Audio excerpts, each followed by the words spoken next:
Découvrez un extrait exclusif de ce livre audio et profitez d'un essai gratuit sur Audible via le lien dans la description. Que signifie cette prétendue éducation? Quels en sont les enjeux? C'est une question capitale, non seulement pour les élèves, mais aussi pour les parents, les professeurs et pour tous ceux qui aiment cette terre où nous vivons. Pourquoi nous soumettons-nous à cette épreuve qu'est l'éducation? Est-ce simplement pour obtenir des diplômes et un emploi? La fonction de l'éducation n'est-elle pas plutôt de nous préparer, tant que nous sommes jeunes, à comprendre le processus global de l'existence? Avoir un emploi et gagner sa vie sont une nécessité. Mais n'y a-t-il rien de plus? Est-ce là l'unique but de notre éducation? Assurément, la vie ne se résume pas à un travail, à un métier. La vie est une chose extraordinaire, un grand mystère, ample et profond, un vaste royaume au sein duquel nous fonctionnons en tant qu'êtres humains. Si nous ne faisons que nous préparer à assurer notre subsistance, nous passerons totalement à côté de ce qu'est le sens de la vie. Or, comprendre la vie est beaucoup plus important que de passer des examens et d'exceller en mathématiques, en physique ou que sais-je encore. Donc, que nous soyons enseignants ou étudiants, l'essentiel n'est-il pas de nous demander pourquoi nous éduquons ou sommes éduqués? Et quel est le sens de la vie? N'est-elle pas extraordinaire?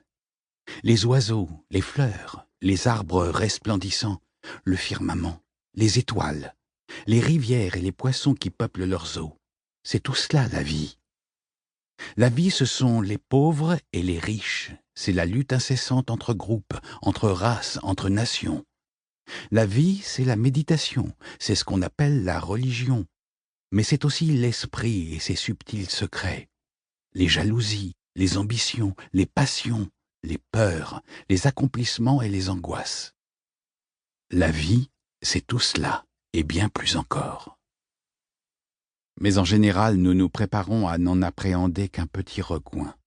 On décroche certains diplômes, on trouve un emploi, on se marie, on a des enfants et l'on devient peu ou prou une espèce de machine.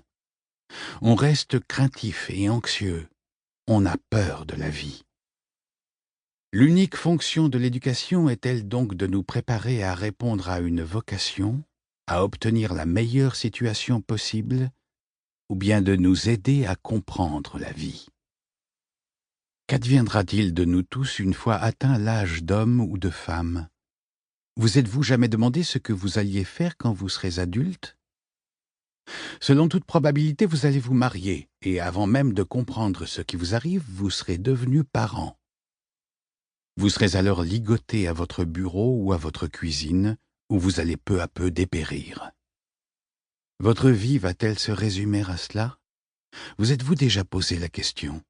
Cette question n'est-elle pas légitime? Si vous êtes issu d'une famille riche, une belle situation vous attend. Votre père peut vous assurer un emploi rémunérateur, ou vous pouvez faire un beau mariage. Mais là encore, vous allez vous abîmer, vous détériorer. Vous saisissez? De toute évidence, l'éducation n'a de sens que si elle vous aide à comprendre ces vastes horizons de la vie, avec toutes ses subtilités, son extraordinaire beauté, ses joies et ses peines. Vous aurez beau décrocher des diplômes, des distinctions mentionnées sur vos cartes de visite, une très belle situation. Et après, à quoi bon tout cela, si en chemin votre esprit devient terne, las, stupide? N'est-il pas de votre devoir, tant que vous êtes encore jeune, de découvrir ce qu'il en est de la vie? Le rôle véritable de l'éducation n'est-il pas de cultiver en nous l'intelligence qui tentera de trouver la réponse à tous ces problèmes? Mais savez-vous ce qu'est l'intelligence? C'est assurément la capacité de penser librement, sans crainte, sans a priori, de sorte que vous commenciez à découvrir par vos propres moyens ce qui est réel, ce qui est vrai. Mais si vous avez peur, jamais vous ne serez intelligent. Toute forme d'ambition, quelle qu'elle soit, spirituelle ou matérielle, engendre l'angoisse, la peur. L'ambition ne favorise donc pas l'émergence d'un esprit clair, simple, direct et donc intelligent.